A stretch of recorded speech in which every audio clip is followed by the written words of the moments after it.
আগামীকাল সারাদিন আগামীকাল সারাদিন খুনিদের মামলা দিন আগামীকাল সারাদিন খুনিদের মামলা দিন দেশবাসী মামলা দিন খুনিদের মামলা দিন দেশবাসী মামলা দিন খুনিদের মামলা দিন সন্ত্রাসীদের মামলা দিন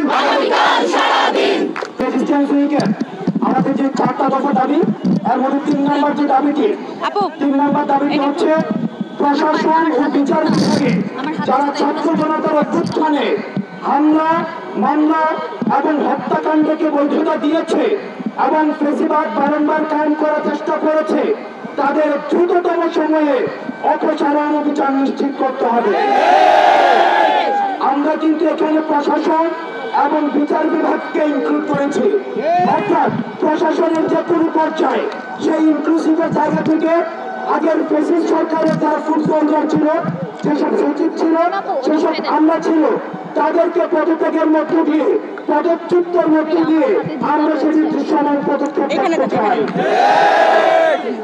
আমাদের 4 নম্বর যে দাবিটি হচ্ছে সেটি হচ্ছে প্রশাসন বিচার বিভাগে যারা এতদিন বৈষম্যের শিকার হয়েছে তাদের জন্য সবার জন্য ন্যায্যতার ভিত্তিতে সমান সুযোগ সুবিধা নিশ্চিত করতে হবে।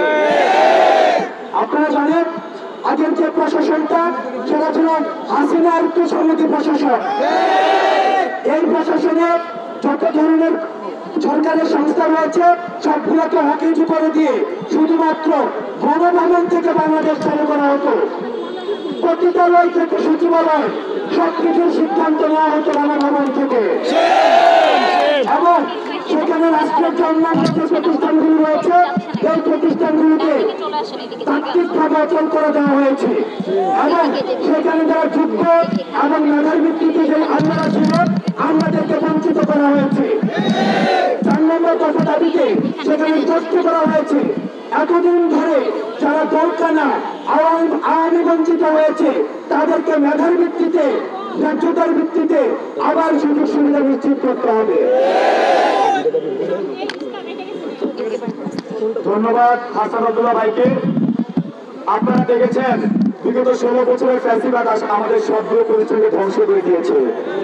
সে পুলিশ প্রশাসনকে ব্যবহার করে আমাদের উপর গুলি চালিয়েছে, বিচার বিভাগকে ব্যবহার করে বিচার নিশ্চিত করে নাই। আমরা চাই প্রত্যেকটি পদে পদে এই ফ্যাসিবাদের দোষরদের বিচার নিশ্চিত হোক। আমরা আজকে শহীদ মিনার থেকে ঘোষণা দিতে চাই যতদিন তাদেরকে বিচার আনা না হবে ততদিন ছাত্র জনতা রাজপথে লড়াই চালিয়ে যাবে। প্রিয় সহযোদ্ধারা, আপনারা আরেকটি বিষয় মনে রাখবেন, আপনারা দেখেছেন এই বৈষম্য বিরোধী ছাত্র আন্দোলনে আমাদেরকে ফ্যাসিবাদের দোষররা কিভাবে গুলি করেছে, আওয়ামী লীগ, ছাত্রলীগ, যুবলীগ আমাদের উপর কিভাবে অত্যাচার করেছে। আপনারা সারা দেশে তাদেরকে চিহ্নিত করে আজকে থেকে মামলা দেওয়া শুরু করুন। আগামীকাল সারাদিন খুনি সন্ত্রাসীদেরকে মামলা দিন। আগামীকাল সারাদিন বলেন সন্ত্রাসীদের মামলা দিন।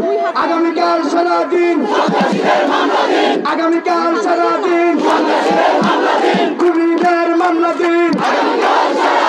আগামীকাল সারাদিন খুনিদের মামলা দিন। দেশবাসী মামলা দিন। খুনিদের মামলা দিন। দেশবাসী মামলা দিন। খুনিদের মামলা দিন।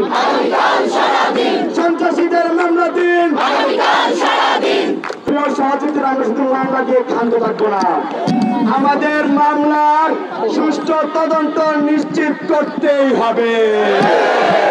সুষ্ঠু তদন্ত সাপেক্ষে বিচার বিভাগকে আহ্বান জানাবো সুষ্ঠু বিচার যাতে জনতা পায়।